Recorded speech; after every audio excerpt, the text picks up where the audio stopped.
Buenas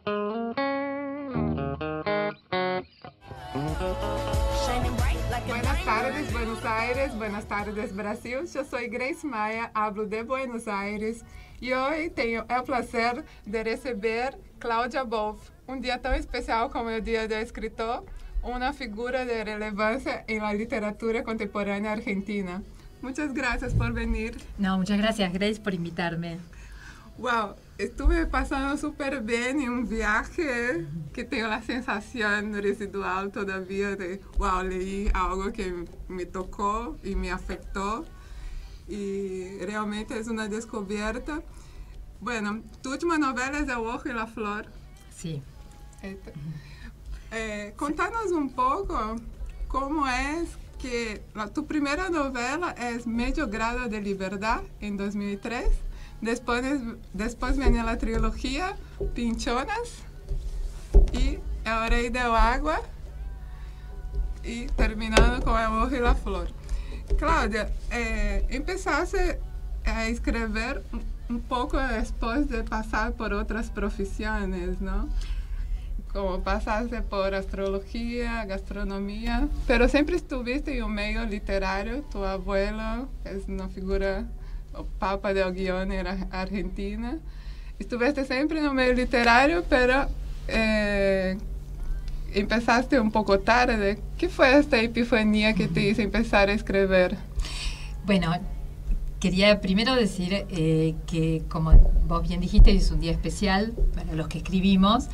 Y hoy estuvimos debatiendo un poco con las colegas de decir que es el día de les escritores, sí.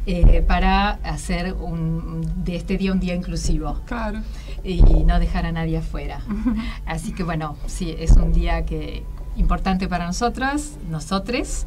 Y bueno, respecto de lo que vos me decías, sí, si queremos trazar un poco así algo como una línea histórica, si es que esto es posible, diríamos que sí, que mi abuelo, que vos mencionaste, Ulises Petit de Murat, me formó. En realidad vivíamos todos juntos en la misma casa, éramos 4 generaciones, nosotros, mi hermano y yo, mis padres, mis abuelos y mis bisabuelos.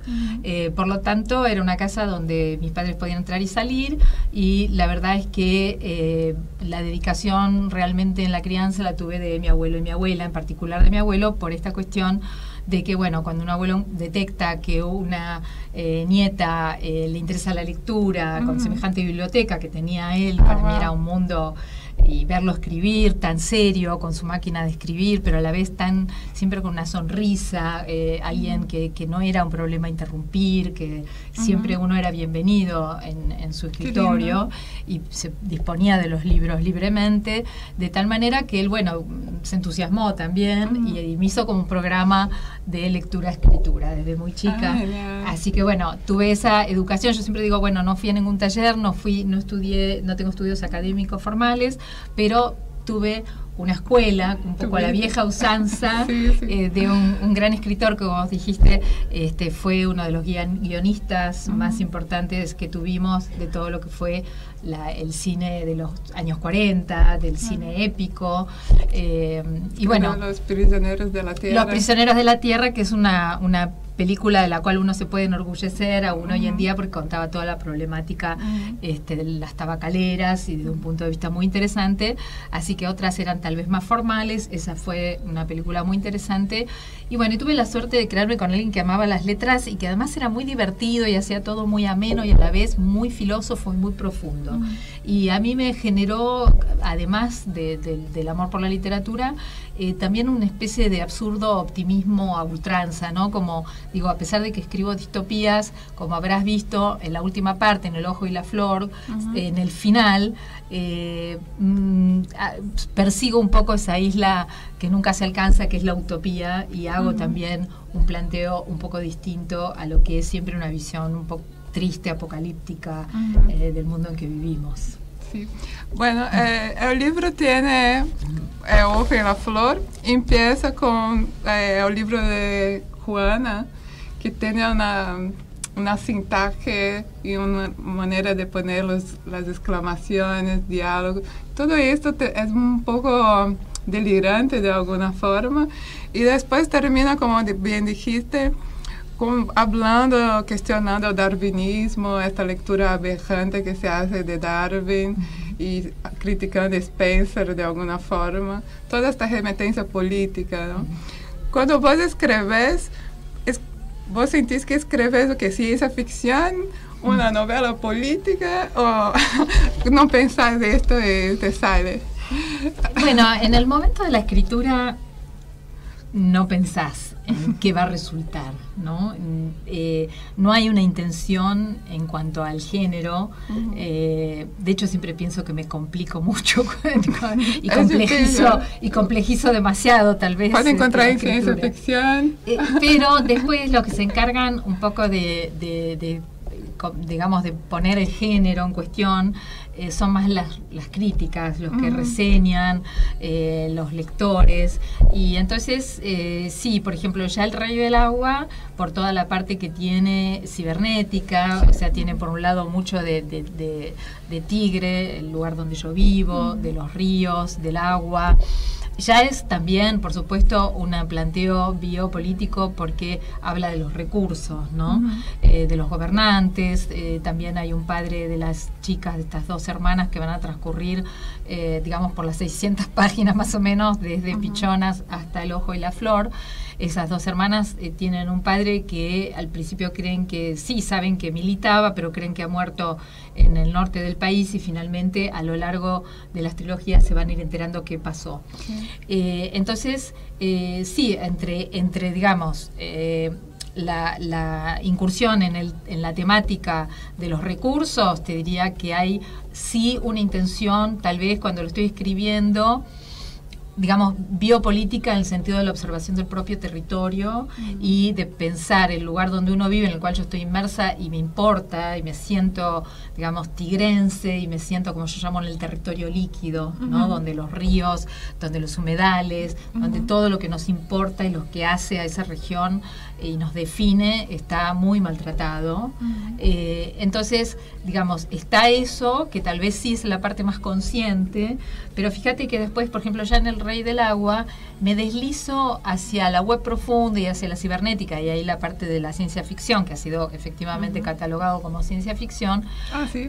Sí, por algunos, en particular, una de las primeras reseñas que un poco condicionan a veces las siguientes, pusieron poesía, Awaf ha logrado juntar poesía y ciencia ficción, dos tradiciones que ha logrado unir, ¿no? Entonces, una habla de la referencia a las metáforas y el trabajo con el lenguaje, y el otro habla justamente de esta temática que investigué y que para mí ha sido como una especie de campo semántico compartido, porque si vos pensás que todo lo que es la cibernética se utiliza un lenguaje que refiere siempre al agua, por ejemplo, bucear, ¿no? Navegar cuando se trata más en la superficie, bucear cuando vas más profundo en Internet, cuando todas las metáforas tienen que ver con la punta del iceberg, el resto está sumergido debajo del agua, y todo lo que no vemos, que es lo que ocurre en la web profunda, es como si te dijera, cuando estaba escribiendo, más que estar pensando en que estaba entrando en un terreno de ciencia ficción, sí, en un terreno distópico, porque eso sí,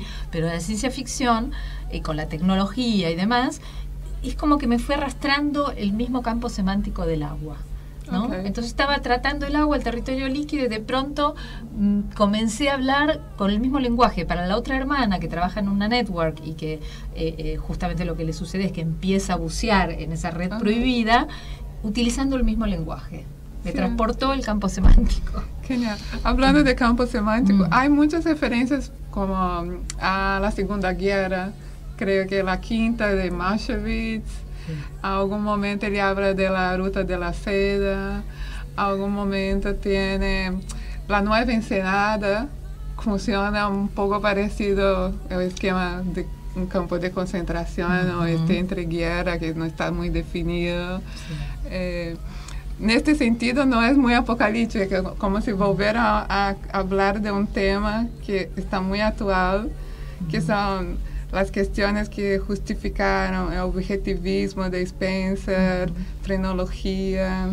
Sí, en ese sentido es como, digamos, hay también una reseña que una de las que más me gustó que me hicieran, la hiciera Fernando Petit en el Perfil, que dice que en El ojo y la flor hago como una arqueología política, ¿no? Porque entonces voy como yendo de capa por capa hasta el origen de la vida, ¿no? Sí. Entonces voy haciendo, en esa arqueología van apareciendo todos estos autores y pensadores que vos mencionaste, que van formulando en cada tiempo una teoría acerca de aplicado del origen de la vida, pero aplicado a la sociedad.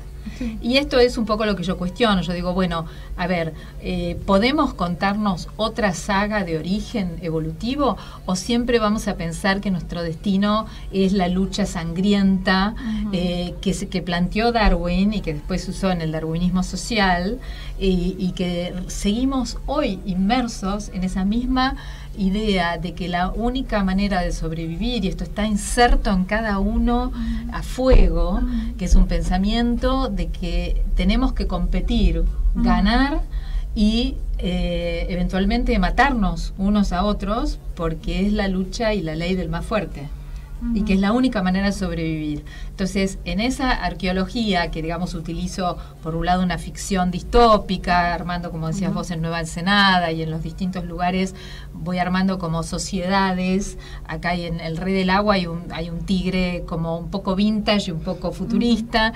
En El Ojo y la Flor, por una problemática con la falta de agua, hay una migración y van hasta Nueva Ensenada, y ahí se encuentran con una sociedad, yo diría malthusiana, en el sentido de que Darwin se inspiró en Malthus también, fue un antecesor, alguien que él siguió, el padre, digamos, de Darwin, y que planteó que en la sociedad siempre va a haber un crecimiento geométrico de la población y aritmético de la comida, del alimento. Por lo tanto, estábamos destinados a pisarnos la cabeza para llegar al alimento y que no había ninguna otra ecuación posible. Bueno, y ahí... Claro, sí. Y la cuestión de la tecnología viene a cuestionar bastante, ¿no? Porque que uno piensa en esto en los tiempos de 5.000 años atrás, que teníamos que luchar por comida, pero hoy ya la tecnología resuelve esto, si fuera un problema de... Yo no sé si lo resuelve. Como, tendríamos como alimentar todos tranquilos. Sí, pero no sucede, porque ahí hoy tenemos un problema de distribución. Sí. Entonces, si hay tecnología o biotecnología que pueda resolver cuestiones digamos, teóricas, después en la distribución no es así, claro, porque seguimos en la misma lucha, y las políticas y las decisiones humanas, ¿no? Entonces, bueno, por un lado, digamos, en la trilogía atraviesa el conflicto entre dos hermanas, ¿no? Que es como, digamos, Andrea, Juana, desde chiquitas, que pasó, las criaron en la misma casa, pero como a contraturno, como lo digo en Pichonas, que ¿por qué? Porque una iba cuando era chiquita al teatro con la madre y tenía una vida nocturna, y la otra iba con el padre a la mañana, que iba a la universidad a trabajar y la dejaba en el colegio y hacía la vida con ella, y tienen vidas distintas en la misma casa. Eso va generando con el tiempo una idea de que una tuvo una mejor vida que la otra. Sí. Esa distancia se va profundizando en El Rey del Agua, donde prácticamente no hay contacto entre ellas, el contacto lo pone la historia, pero entre ellas no hay contacto, y bueno, se va a resolver en un encuentro en El Ojo y la Flor. Sí, es genial. Una cosa muy interesante sobre Juana son estas exclamaciones imperativas que hablan, entrar en juego, salir del juego. Y la palabra juego, ¿no? Que tiene a ver con esta cosa de la competencia, del capitalismo. En contrapartida tiene la palabra simbiosis. Sí. ¿Sería como la simbiosis una propuesta política? Bueno, primero respecto a que vos ya lo mencionaste un par de veces, esos signos de exclamación, quiero contarte ¿qué pasó con eso? Muchas veces. Sí, yo empecé a escribir El Ojo y la Flor, quería retomar a Juana porque había una violación no relatada a fondo en Pichonas, una apenas mención en El Rey del Agua, y me parecía que era como una deuda que yo todavía tenía con la historia de ella. Cuando empiezo a escribir, en un momento es como si hubiera sentido que necesitaba mayor impulso para contar la verdad. Como que no estaba lográndolo, ¿no? Y había que contar algo tan duro, tan terrible, porque es el abuso reiterado de una niña muy pequeña. Y vos ya empezás contando esto. Y yo ya arranco. Sí, y entonces tuve que poner, yo te digo, esa voz que aparece, que es en segunda persona, y los signos de exclamación, que los tuve que después repensar mucho, porque al principio dejé que fluyan y después, digamos, en la corrección tuve que trabajarlos un poco. Fue como una necesidad, como si te dijera una voz en mi cabeza. Los escritores podemos decir que nos pasan estas cosas un poco locas, ¿viste? Pero, totalmente. No, yo empezaba, ¿viste? Cuando uno habla consigo mismo, a veces abre un imperativo y sale la primera persona. Anda, va a hacer que... Sí, dale, Grace, haz eso, dale, Grace.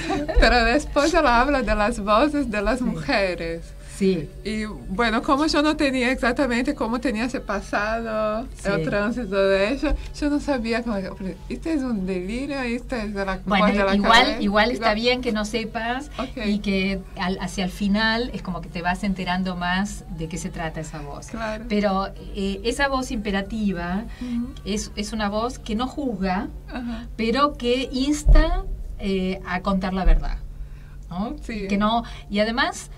con un lenguaje que vos también, como decís, te dio un poco de trabajo, que es un lenguaje que yo lo llamo un lenguaje como tajo, que hay una Perlonger, que bueno, fue un escritor nuestro, un poeta, definía como neobarroso, que es el neobarroso rioplatense, es la escritura como tajo y donde la corporalidad aparece muy eróticamente desnuda, digamos, y que era como una respuesta al barroco. Bueno, el asunto es que cuando esa voz empezó a salir, salió con esta textura, digamos, con una textura de voy a decir todo y voy a decirlo con las palabras que tenga que decirlo, ¿no? Vos estabas peleando ahí con vos mismo. Sí, sí.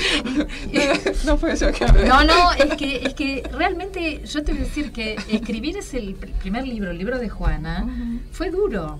Sí. O sea, no pero fue... se siente, ¿eh? Sí, hay gente que me dice que, digamos, si bien como hay una poética que te va llevando mucho, por otro lado, hay veces que lo tienen como que dejar y después continuar porque es duro.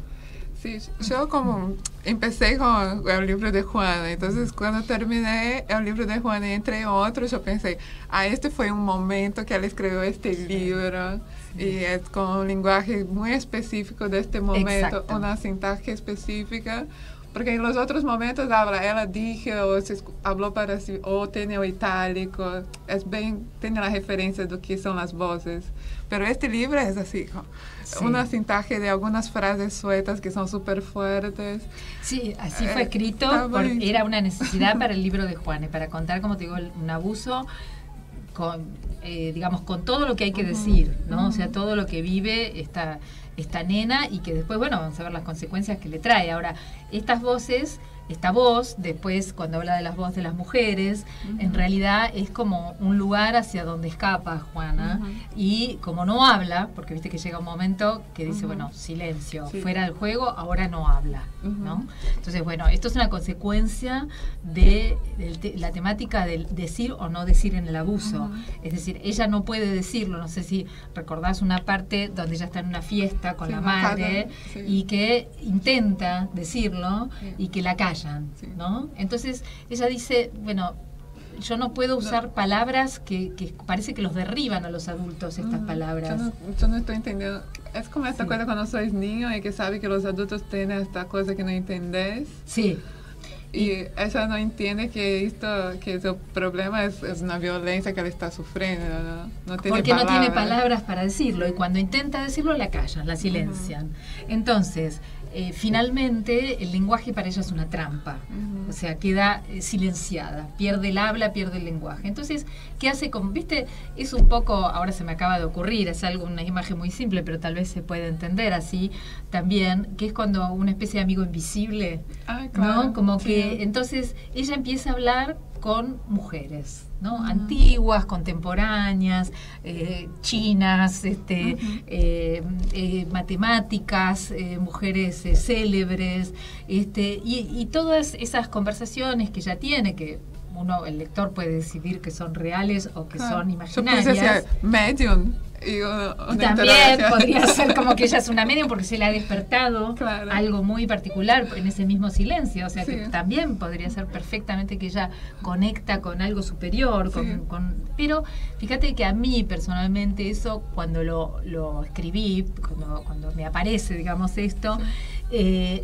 Hoy lo ligo mucho a la sororidad, ¿no? Es decir, como nosotras las mujeres, que todas más o menos hemos sido abusadas, sea físicamente, sea como decimos ahora micromachurialismo, bueno, me trabé, bueno, sea micros abusos, sí. o abusos muy importantes, o abusos de poder, en fin, que todas hemos padecido algo, nos ha hecho hermanas, ¿no? Entonces, y nos sentimos hoy tan acompañadas por las voces de otras mujeres. Sí. Entonces, un poco Juana hace ese proceso, sí, claro. ¿Viste? Busca esas voces como un lugar de refugio y un lugar que la acompaña. Sí. Mientras ella va haciendo un proceso difícil, ¿no? Claro, la cuestión de ella intentar salir del cuerpo, ¿no? Tiene sí. a ver con esta violencia. Creo que, no sé, como nosotras mujeres en un momento de la adolescencia estamos tan susceptibles a esta agresión, que es una microagresión que ahora está mucho más, pero no sé, vivimos hace poco tiempo atrás esta microagresión como algo común. Y sentís en el cuerpo, ¿no? Este asco que te da, esta sensación rara. Y ella pasa todo el tiempo haciendo esta referencia de estar adentro del cuerpo, ¿no? Claro, ella quiere salir de ese cuerpo que está sufriendo. O sea, ella se da cuenta que en realidad una posibilidad. Yo supongo, mira, no lo he estudiado específicamente, esto me salió así, hay otras cosas que sí, que investigo mucho, pero no es este el caso. Yo me imagino que gente que ha sido torturada o que estaba en un campo de concentración o esas situaciones límites, ¿no? Hay como una especie de querer despegar la cabeza del cuerpo, ¿no? Como no querer estar ahí, como hacer un procedimiento, decir esto le está pasando a mi cuerpo, pero yo no estoy ahí. Y de alguna manera huir de la situación. Esto supongo que termina en patologías, o hay veces que la cosa se puede ir resolviendo, pero en principio ese desdoblamiento en el cual ella cree fervientemente es perderse de su cuerpo, no quiere volver a encontrar ese cuerpo que sufrió tanto. Claro, que la cuestión, por ejemplo, de la iluminación sería esa conciencia de estar fuera del cuerpo, pero puedes volver y tener una vida normal usando el cuerpo. Podés.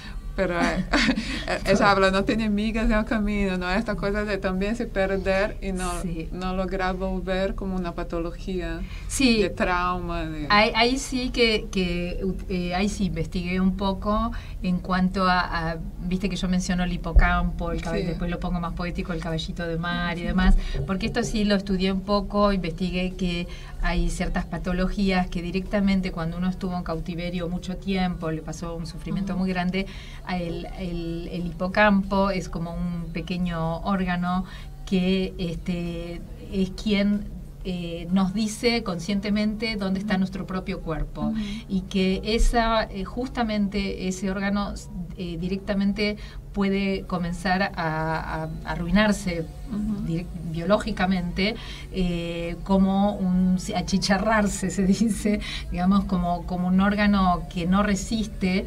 y el cautiverio o el continuo asedio de ese cuerpo. Entonces, esto se ve también en el Alzheimer, que es una patología donde, bueno, la persona se puede ver y ya no reconocerse, y está estudiado de que es el GPS del cuerpo, que es el hipocampo, el que está arrojando señales neuronales y nerviosas, las que hacen que uno se reconozca delante del espejo. En el caso de Juana, que llega a esa dimensión, digamos, donde ya no quiere habitar ese cuerpo o ya no lo habita, es como si ella misma hubiera forzado este proceso, como si fuera una especie de Alzheimer. Entonces y después, claro, no hay migas en el camino, ella no sabe si va a poder volver a ese cuerpo. Claro, ella está buscando esto desde el inicio, ¿no? Cuando ella saca el cuchillo prateado, ella está con busca decisión. Sí.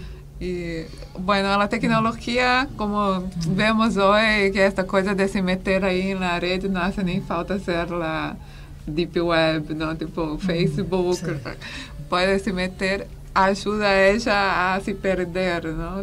Como ella, lo que ella buscaba hasta ahí. Bueno, hoy la verdad es que no lo pensé, pero digo, bueno, no las puse las chicas con las redes, digamos, pero en todo caso, si se pierden, seguramente las migas en el camino van a ser Facebook, Twitter y Instagram, o en todo caso la nube, ahí van a encontrar muchísimos rastros, viejas fotografías, etcétera. Pero bueno, no me metí con eso.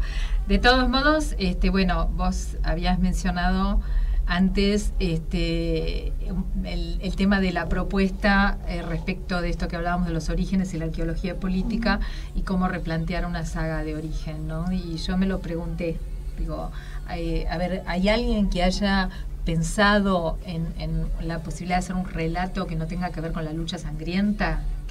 Que todos creemos que es lo único que hay, este capitalismo salvaje, es lo único que tenemos para vivir y para organizarnos y para construir una sociedad. Bueno, yo percibo, más allá del yo narrador y del yo literario, tengo como una percepción igual de la maravilla que nos habita, ¿no? Y del amor, yo creo que todo esto también de la ola verde y de la sororidad, como decía, y de formar un cuerpo colectivo con las mujeres, es un indicio también, que es muy sostenido además, porque no es que pasó y dejó de pasar. Hoy, de hecho, 13J estaríamos... Ahora yo estaría yendo después de acá a la plaza del Congreso para festejar que, bueno, hace un año exactamente se empezó a debatir en el Parlamento la ley IVE, ¿no?, del aborto seguro. Pero fíjate que no quedó ahí la cosa. Es como que nos movilizamos, salimos a la calle, armamos grupos, armamos redes y continuamos un poco esto que tiene un poder mayor al objetivo de la ley del aborto en sí mismo. Y esto para mí es la maravilla. O sea, hay algo muy hermoso que yo digo, bueno, ¿cómo coexiste este mundo despiadado con sociedad capitalista despiadada con, por ejemplo, esta ola verde? Entonces, para mí hay un ojo abierto, digamos, que está atento a lo que está sucediendo, pero también mira como si fuera más allá de esto y percibe también, como yo lo llamo en El ojo y la flor, la belleza, ¿no? La belleza con mayúscula, no tiene nada que ver con la belleza física, ¿no? Sino como la belleza. Y la belleza, y pongo en un momento, es algo, creo que está en la contratapa, ¿no?, que dice: la belleza olvidada, nuestra huella de origen que tal vez las mujeres recuerdan. Esa es la verdadera historia y no la lucha sangrienta. Y es un poco ahí donde quiero apuntar con esto que te decía, que es arriesgo, una utopía, pero que lo digo como utopía, pero yo lo percibo como algo que convive con el desastre, ¿no? Claro. Que está. Es como la personaje Clara, ¿no?, que como es una representante de la hegemonía patriarcal. Y llega un momento que ella es la forma especial de conectar esta cosa femenina, del cuidado, de la belleza, de traer de vuelta como esta sensación de mujer que es positiva.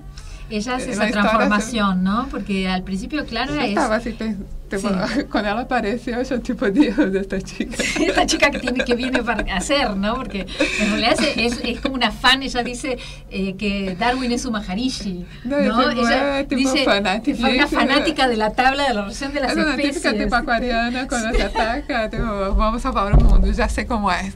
Tal cual. Entonces, Clara, viene como a marcar la transformación, ¿no? Porque dice, Maharishi mi Maharishi es Darwin, como diciendo, es mi luz, es mi faro.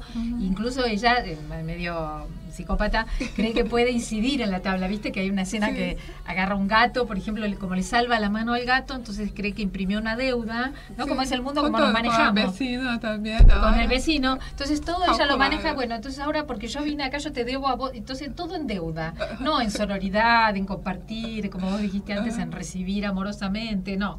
Ella es como la deuda externa, ¿no? O sea, Clara se maneja contrayendo deudas, exacto. Y de pronto, cuando bueno, yo no quiero spoilear todo el libro, pero cuando se la lleva, digamos, la tiene con ella a Juana, de pronto le empieza a ocurrir una transformación, recuerda algo que le había pasado cuando era niña con su madre, y empieza a sentir que esa belleza también es algo que en realidad no tiene que matarla para vivir ella, sino que puede compartirla.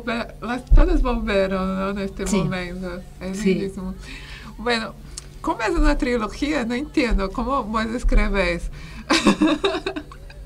Porque se completa de una forma muy armoniosa. Como yo leía no entendía algunas cosas, después descubrí acá, después volví y hablé, ok, realmente habla sobre esto. No tuve todavía el placer de descubrir más. Igual se queda para vos. Pero ¿cómo vos haces? ¿Cómo tenés un esquema así en la pared?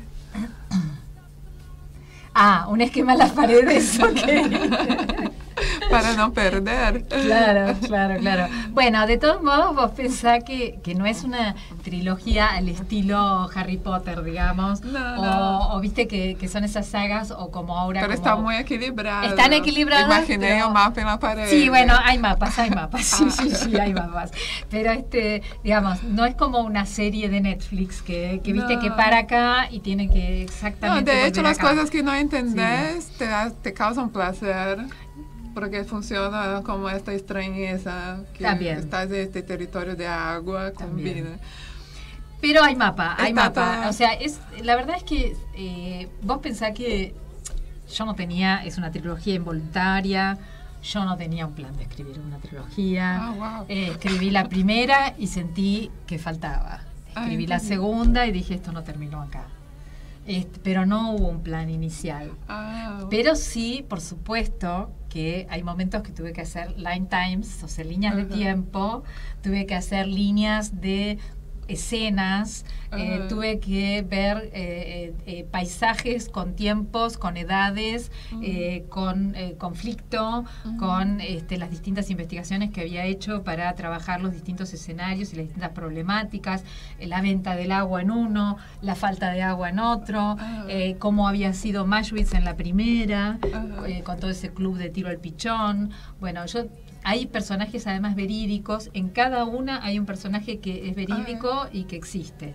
Sí, me empecé a enterar un poco de la historia y como de algunas cosas, de algunas obras que tenían para hacer en Tigre, como La Cruz, que no, es verídico el libro. Hay cosas, hay digamos, cuando uno construye este tipo de historia, está bueno, en mi opinión, tener como amarrar la historia a cosas verídicas y de ahí construir la ficción, porque entonces en este tipo de trabajo distópico, digamos, donde está corrido de la realidad, tomás, para que sea verosímil, digamos, vos tomás cosas de la realidad que pueden estar en el paisaje, en los personajes, en ciertos datos que hacen que cuando vos vas leyendo tenga la cabeza, digamos, en qué agarrarse, ¿no? Como mojones. Entonces hay de varios tipos, digamos. Pero bueno, en cuanto a personajes, por ejemplo, en El Rey del Agua está el hijo de Paco Urondo. Paco Urondo es un poeta nuestro que lo mataron en la época de la dictadura. Es alguien que tiene una obra poética, literaria y periodística importante, muy recordado para nosotros, y el hijo, a quien conozco, tiene un restaurante hermoso en la calle, en Parque Chacabuco, que se llama Bar Urondo. Y en honor a su padre y su propio apellido, ¿no? Y él, por ejemplo, charlando, me contaba historias de su vida. Yo le dije, ¿no te molestaría, o te gustaría, o estaría bien para vos que yo utilizara parte de la historia de tu vida? Bueno, ese es el Galo, que era de hecho su nom de guerre, digamos, de la militancia. Entonces, el Galo, vos vas al restaurante de Parque Chacabuco, a Bar Urondo, y está él, porque además atiende él es el dueño, y vas con el libro así, le decís, hola Javier, yo sé quién sos. Y todo el restaurante que está acá Sí, más allá de de esta parte de abajo. todo. Ah, ok. Todo, puedes seguir completamente los frascos que están ahí cuando entras al frente, genial. que no tiene tiraje, que el tiraje es natural, digamos, todo lo que... Y la forma que le habla. Bueno, Ay, me encantó. de todos modos hay escenas que no se las podemos adjudicar a él, ¿no? Pero sí, digamos, hay un anclaje en un personaje real. Genial. Y como me gustó ese procedimiento, todos los demás son absolutamente brillantes, pero este es real y aparte es un poco el que encarna justamente la ideología política en El Rey del Agua. En El Ojo y la Flor también hay un personaje real que es también contemporáneo, que se llama Bautista. Ah, Bautista, que ¿es real? Sí. Ah, con el mismo nombre. Se llama Juan Bautista. Ah, ok. Es escritor, es marino y vive en la isla. Ay, sí, usted es re buena onda. Re buena onda. Ese trabajo de él se fue tranqui. Sí. Muy lindo. Ah, qué lindo. Sí, Qué entonces bueno Bautista tiene como características, por supuesto hay otras cosas, obviamente, que no le vamos a achacar a Bautista porque ella, la narradora, le pide prestada parte de su vida, pero después, bueno, se delira por su cuenta. Pero sí, efectivamente vive en la isla y ha hecho la carrera de marino y justamente en la isla después él trata como sacarse de encima todo lo que es ese pasado, digamos, estudiando con los militares, ¿no es cierto? Sí. Que en realidad era porque él quería ser marino, no porque quería ser milico. Claro. Entonces finalmente quiere en la isla sacarse todo eso de encima. No sé si te acordás de algunas escenas que corporalmente él dice, ya no quiero cuadrarme, Pero se acordaba de las cosas al mismo tiempo que lo ayudaron de alguna forma. Y sí. Es como cosas que te atravesan por la vida. Sí, pero bueno, que él después cuando egresa... Pero es un héroe. Claro, sí. Después cuando él egresa, digamos, de la escuela naval, él ahí se da cuenta, digamos, de todo lo que vivió. Él quería navegar, no quería estar con los milicos. Sí. Pero bueno, se formó y es alguien que sabe además muchísimo de la historia de la navegación, muchísimo de los barcos, así que para mí era un deleite porque todo eso me encanta. Así que también en un momento le pregunté, ¿puedo usar tu vida? ¿Me autorizás? Bueno, sí, libremente, igual que Urondo. Y entonces, bueno, me gustó también construir esto de tener un personaje que es, no sé si lo voy a seguir repitiendo, pero bueno, en este caso se dio así, que tiene que está contado un poco su vida real, que me parecieron vidas muy interesantes y que podían ser parte muy bien de la trama de mis novelas. Y bueno, en el caso de él es un poco el que lleva la voz de todo lo que es la historia del Delta, ¿no? Desde Sarmiento o de antes incluso, de todo lo que, viste que hay toda una parte donde ellos, bueno, como no hay agua, van caminando por el barro y se van cruzando con todos los barcos encallados. Y entonces él un poco dice, bueno, acá hay más de 1000 barcos en el Río de la Plata, esto es una realidad. O sea, mira, todos los argentinos, yo no sé si a vos te tocó en estos años o si vas por esa zona, todos los argentinos que hemos ido de chiquitos o de grandes a la costanera, alguna vez nos tocó ver el Río de la Plata vacío. Porque el Río de la Plata es muy bajito. Entonces, cuando hay un viento pampero o cuando hay determinadas condiciones, enseguida se ve el barro. Cuando se ve el barro, queda toda la basura a la vista. Y no solamente la basura, sino, bueno, los animales, hay cangrejos, hay los peces boqueando y demás, sino que si uno se pudiera adentrar, que no es posible porque, bueno, tendrías que ir caminando como van mis personajes, con las patas en el barro, te empezarías a cruzar con todo lo que hay hundido, y como digo en la novela, hundido 2 veces, porque se hunde debajo del agua, pero después, como el lecho marino es tan blando, se hunde otra vez. Y entonces están a medio hundir en el barro barcos desde goletas antiguas, que han llegado en 1800 y que han encallado, hasta lanchas de accidentes que han salido en los diarios en los últimos días. Entonces, es como un parque temático, un poco terrorífico, pero bueno, en la medida que van avanzando, viste que hay un día que duermen, por ejemplo, Bautista y Andrea duermen en una chata, que es un tipo de barco que transporta arena o transporta palos, que está, por ejemplo, ahí medio doblada, porque todos los barcos quedaron apoyados sobre el lecho marino. Increíble. Bueno, tiene muchos detalles, se ve que viene así como algo de experiencia ya tenía. Bueno, hablando sobre como la inspiración de los personajes, está escrito en tercera persona, pero ¿cuánto de primera persona tienen estas dos chicas? ¡Qué pregunta! Yo como, bueno, pero de alguna forma todas nos identificamos con las dos. En algún momento soy Juana, en algunos momentos Andrea, pero es muy detallado algunos sentimientos y la cuestión de la erotización. ¿Cuánto que usas ahí? ¿Puede dar un porcentaje? No, yo creo que vos dijiste la respuesta. Yo soy Juana y Andrea.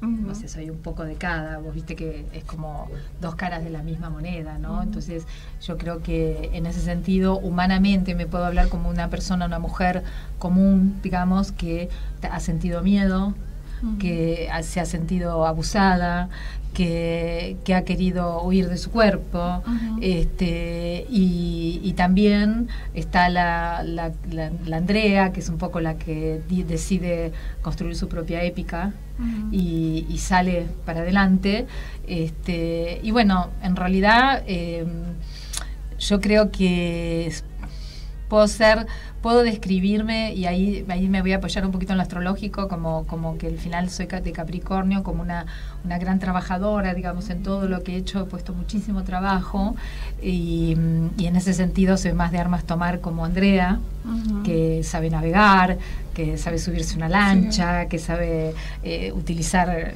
ciertas herramientas y decide finalmente vivir libremente, ¿no? Porque ella cuando finalmente abandona la lancha y decide meter las patas en el barro, y yo creo que también meto las patas en el barro porque cuando decido hacer algo lo hago muy a fondo, si hay que ensuciarse me ensucio, lo he hecho siempre, y digamos salir como sale ella en un momento corriendo con una enorme sensación de libertad, prácticamente desnuda,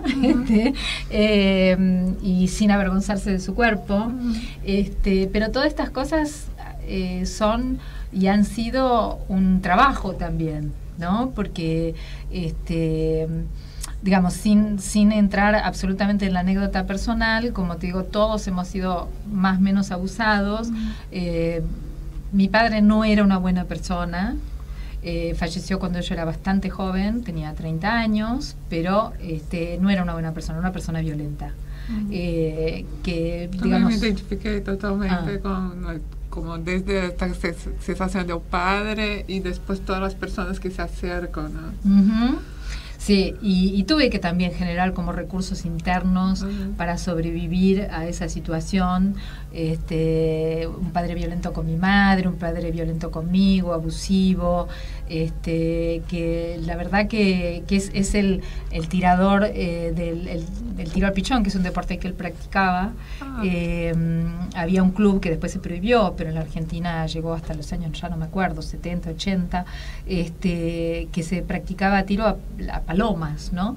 Y vos pensás que él, cuando yo era chiquita, me llevaba al tiro al pichón. Imagínate para una nena que habían armado una placita para los niños, pero imagínate lo que era estar todo el tiempo escuchando los tiros y después ver pasar las carretillas con palomas muertas, con las plumas ensangrentadas, que las tiraban en fosas, que como todo niño además curiosea por todos lados, y llegar a descubrir esas fosas llenas de palomas de la variedad dorada, como que era la que usaban. Gratuita y normatizada. Sí, y ver ese desastre, que de alguna manera uno se sentía con ese padre violento y tirador, uno se sentía una de esas palomas, ¿no? Muertas y con ese miedo y ese terror, ¿no? De hecho tenemos la escena de las dos huyendo y usa esta palabra, ¿no? Pichona. Exacto. Éramos las pichonas. Éramos las pichonas. Bueno, yo me sentí un poco como esa, digamos, que querían apichonarme, que querían, viste, en forma cariñosa se dice acá, no sé, en Brasil si hay un correlato que se dice pichona, tanto en forma cariñosa, que se lo puede decir una abuela a su nieta, pichona, y le agarra así el cachete, o se puede decir en forma despectiva, vos sos mi pichona o pichona, como reduciéndote a algo menor, ¿no? Tipo nena. Sí, como vos, sí, nena, y puedo ser con vos lo que quiera, ¿no? Entonces, para mí, sí, era fue una imagen durísima que me quedó impresa en las retinas, digamos, ese disparo y la muerte y la caída el ruido que hacían las palomas al caer, y ese era mi patio de juegos, digamos, ¿no? Entonces, realmente hasta que yo me fui de mi casa antes de cumplir 18 años, porque ya no quería vivir ahí, porque era horrible vivir. Ya no vivíamos con mi abuelo, que era un poco mi salvación, ¿no? Ya vivíamos en forma independiente, digamos, la familia chica, y esa familia chica no tenía ese salvavidas que era mi abuelo. Entonces lo veía los fines de semana, me iba muchísimo a la casa de él, pero tenía esa vida violenta y abusiva en mi casa. Así que me fui muy joven, para liberarme de esa violencia, digamos. Pero, bueno, como decíamos, hay muchas posibilidades cuando uno vive así, ¿no? Y bueno, yo siento que puse los pies en el barro, me hice cargo un poco de lo que ahí existía, no lo silencié, no lo tapé. No era la época que es ahora, creo que lo hubiera denunciado claramente. Claro. En esa época. Yo también, mi papá es policía, y bueno, yo veo esta época, no tenía pasado la misma cosa. Exacto. Porque mesmo siendo policía, yo tendría Facebook, tendría todas las chicas a mi lado, ¿no? Como es ahora, nos juntamos. Estábamos más solas. Sí. Eran épocas distintas y bueno, yo sí estoy segura de que lo hubiera denunciado, además porque mi carácter siempre fue, digamos, ascendente Acuario. Sí, vamos a luchar, de avanzar, ¿no? Y de salir por el lado que pudiese en ese momento, pero lo hubiera hecho. Mi padre ha sido de esas personas que se le podrían haber puesto todos los cargos juntos, y bueno, y lamentablemente todavía era alguien querido y admirado y gran tirador de la paloma y con sus armas, que habrás leído también. Alguien cariñoso con el marido de Andrea, lo toma un poco de mi padre, que es el cariñoso con las armas, ¿no? Que las limpia, es tan delicado con las armas, ¿no? Sí, yo no sé, a lo mejor tu papá era delicado con las armas también. Mi papá evitaba de mostrar armas en casa porque mi mamá ponía los puntos, pero entraba de farda y botas como años 80, chabón entrando de milico así como si estuviera en la calle, entraba en casa. Sí. Entonces, la casa era tipo un mini cuartel privado. Claro. Entonces, la figura de la arma estaba presente, pero no hacía falta la presencia de él. Sí. Era una presencia muy claro, fuerte, tipo la respiración, se escuchaba en la casa la patada. Bueno, pero viste como uno se acuerda de ciertas cosas, que hoy es la respiración. Por ejemplo, respiración. ¿no? Bueno, yo por ahí no me acuerdo de eso, pero me acuerdo de un gesto que tenía, que retraía así la boca, ¿no? Y mostraba los dientes, y uno ya sabía que se venía la violencia. ¿No? Sí. Y entonces uno se acuerda de esas cosas, y de pronto después, cuando uno tiene una posibilidad de expresar artísticamente, es decir, en mi caso la escritura, tal vez para otro puede ser la pintura, bueno, evidentemente cuando vos, digamos, preguntás cuánto tiene de la vida de uno, bueno, uno es la propia usina de recuerdos, de emociones, de sentimientos, más todo lo que uno, digamos, comparte, ¿no? Escucha, experimenta y investiga. En mi caso sí, porque hago mucha investigación. Claro, pero se nota que el fuerte existe ahí, sangre, dolor está en el texto, y el texto se vuelve una línea de fuga, ¿no? Que es un término que usas también, ¿no? Como son las nuevas cartografías de líneas de fuga, que son términos políticos y son... Sí, me encanta que digan nuevas cartografías, porque hay como una digamos, una intención de establecer nuevas cartografías, ¿no? Porque si bien, digamos, hay una revisión, porque como decías, una arqueología política y demás. Yo hice un dibujito para ver líneas de fuga. Líneas de fuga, de las cartografías. Claro, porque yo hago, digamos, como te decía, hay una parte muy real, por ejemplo, de cómo la cuenca del del río Paraná, la cuenca del Paraná, cómo transita hacia el río del Plata, todo eso es todo estudiado, todo cierto. Yo, digamos, trabajo con cartas para ver cómo es el declive, por ejemplo, cómo va el agua del río Bermejo, desde Paraguay, de Brasil, en realidad, es la misma cuenca. Acuífero guaraní. Exactamente, es la misma cuenca que va derramando. Y lo que pasa es que al llegar al río de la Plata prácticamente no hay declive, y entonces es ahí donde la llegada al nuestro océano Atlántico, es decir, la salida por mar argentino, se complica si no hay dragado. Si no se dragara, que es lo que cuento en El Ojo y la Flor, no habría salida al mar argentino. Entonces, por un lado, trabajo mucho con las cartografías y me encanta, y cuando voy por los ríos navegando, también voy a nadar al río o a remar, estoy muy enterada, digamos, de la cartografía. Por otro lado, las líneas de fuga, ¿no? Como decir, bueno, pero a ver, estoy acá, pero siempre tengo que ir por ahí, o podría aventurarme otros caminos, otros caminos, ¿no? Y en ese intento de ver otros caminos es que de pronto surge por ejemplo, como decíamos, la ciencia ficción o la distopía, que son como imaginar, elucubrar otros caminos posibles. Ay, genial, me encantó, tuve mucho placer, tengo la sensación residual todavía de leer algo diferente, y bueno, me quedo con ahora. Sí, ese es tuyo. ¿Tenés planos para nuevas novelas? ¿Quieres dejar el contacto para talleres? Bueno, en las redes, mis redes son públicas, estoy como Claudia Boaf, tanto en Facebook como en Instagram, así que ahí pueden ver todo lo que yo las uso en forma profesional, o sea que ahí pueden ir viendo todo lo que yo voy subiendo. Lo próximo es el sábado 22, organizado por el municipio de Tigre, es gratis la actividad para la gente que asiste. Es una revisión de Exul Solar y la relación con Borges a partir de las cartas natales. No hace falta saber astrología, lo hago de tal manera que ya lo hice muchas veces, vino mucha gente, siempre se llena ese curso, hay que anotarse, pero bueno, buscando en las redes van a encontrar hasta el flyer, el mail, donde anotarse, y el próximo es el sábado 22 de junio. Por otro lado, también en Tigre se presenta la novela El Ojo y la Flor, que ya la presenté en Buenos Aires, pero bueno, ahora me hacen la presentación que lo hace el municipio, que es el 26 de junio. Y también estuve dando otros talleres de literatura y astrología, de la vida también con la carta natal de Alejandra Pizarnik y Silvina Ocampo. Eso lo voy a repetir en septiembre. Por otra parte, en la escritura estoy abocada a un libro justamente de astrología y literatura, con varios ejemplos para trabajar, porque eso me da una cosmovisión que también me acerca un poco a todo lo que yo estoy pensando de la simbiosis, la relación, los vínculos y cómo operamos no en forma individual, sino en vínculo. Así que esa es un poco la óptica. Y también un libro de cuentos que, bueno, ya va a salir. Genial. Ay, querida, se quedó corto. 50 bueno, hablamos un montón. Igual, gracias, porque me encantó la charla. Ay, me encantó. Uno entra acá en una intimidad que, bueno, se olvida uno que está en la radio. Ay, y sí, se comparte en una forma. Y gracias, la verdad que estás conectada con el trabajo de uno. Así que, bueno, eso hace fue un placer. Que sea muy linda la entrevista. Ay, muchas gracias. No, gracias a vos.